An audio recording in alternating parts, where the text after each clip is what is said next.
Halo semuanya, nama saya Michelle Sasia. Hari ini saya akan menjelaskan tentang budaya-budaya yang ada di sekitar tempat saya tinggal. Sebelumnya kita perlu tahu apa itu budaya. Menurut Linton, budaya adalah suatu keseluruhan dari sikap, pola perilaku, dan kebiasaan yang dimiliki sekelompok anggota masyarakat yang kemudian diturunkan ke generasi berikutnya. Saya tinggal di komplek perumahan yang terletak di daerah Bojonggede, Kabupaten Bogor, dan di sini saya dapat menemukan banyak budaya yang masih dilakukan sampai saat ini, dan saya hanya akan pilih beberapa saja. Yang pertama ada kerja bakti. Kerja bakti merupakan suatu kegiatan di mana masyarakat di suatu daerah bekerja bersama untuk membersihkan atau merapikan daerah tempat di mana mereka tinggal. Sejak dulu, kerja bakti sudah menjadi budaya banyak masyarakat di Indonesia, terlebih di daerah pedesaan atau perkampungan. Begitupun di tempat saya tinggal saat ini. Di tempat saya tinggal, kerja bakti dilakukan 1 kali setiap minggunya pada hari Minggu pagi dan selesai menjelang siang, dan hanya diikuti oleh kaum pria. Dalam kerja bakti, mereka melakukan beberapa kegiatan seperti membersihkan dan melancarkan selokan yang mampet, memotong rumput, dan membersihkan sampah yang dibuang sembarangan, dan sebagainya. Nah, ini adalah contoh-contoh dari kegiatan-kegiatan kerja bakti. Mencabuti rumput, membersihkan selokan, dan merapikan sekitar. Yang kedua ada perayaan Hari Kemerdekaan. Menurut saya, perayaan Hari Kemerdekaan Indonesia yang rutin diadakan setiap tahunnya adalah budaya Indonesia yang sangat unik dan menarik. Karena di negara lain tidak ada yang merayakan Hari Kemerdekaannya dengan mengadakan lomba-lomba seperti di Indonesia. Di daerah saya pun, kegiatan ini masih dilakukan setiap tahunnya dengan antusias yang tinggi dan sangat meriah. Perayaan kemerdekaan di tempat saya biasa dilaksanakan selama 2 hari, yaitu tanggal 17 dan 18 Agustus. Saya selalu melihat antusias yang besar dari masyarakat, baik yang berpartisipasi maupun yang hanya menonton saja. Ada berbagai macam lomba yang dilaksanakan, seperti tarung bantal, panjat pinang, ada juga sepak bola, dan sebagainya. Untuk gambar-gambar dari lombanya bisa dilihat seperti yang ada di PowerPoint.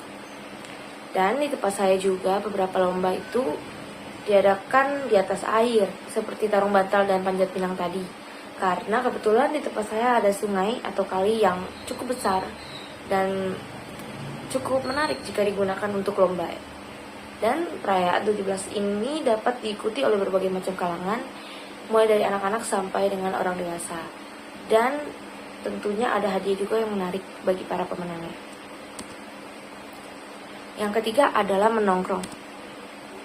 Menongkrong merupakan budaya Indonesia yang paling banyak dan paling mudah ditemukan.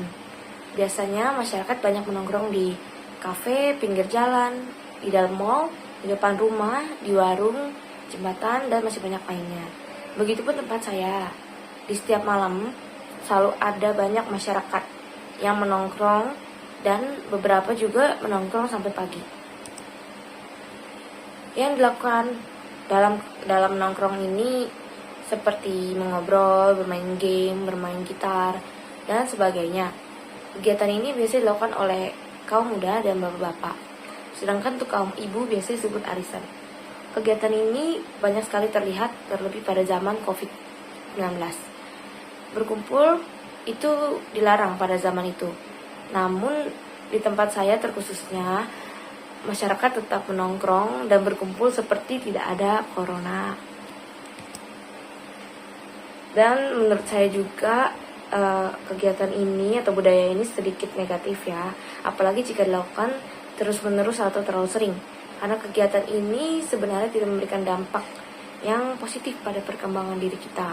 Selain itu, jika kita berbincang dalam nongkrong ini dan kehabisan topik, maka ujung-ujungnya kita akan cenderung membicarakan orang lain atau bergosip.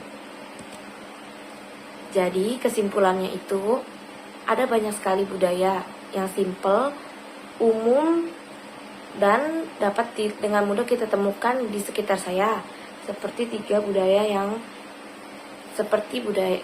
sudah saya jelaskan tadi. Dan tiga budaya itu sebenarnya juga dilakukan di hampir seluruh daerah di Indonesia dan masih sampai sekarang juga. Ketiga budaya tadi terkhususnya itu merujuk pada dua nilai kebudayaan, yaitu nilai gotong royong dan nilai kebersamaan. Untuk nilai gotong royong itu ada pada budaya yang pertama dan yang kedua, yaitu kerja bakti dan perayaan hari kemerdekaan. Kebersamaan dan gotong royong ini sangat bagus dan menurut saya sangat diperlukan ya, untuk menjaga keharmonisan dan kedamaian dalam kehidupan bermasyarakat, serta dapat menyatukan perbedaan atau menyelesaikan masalah dan mempertahankan keutuhan NKRI. Sekian presentasi dari saya, terima kasih.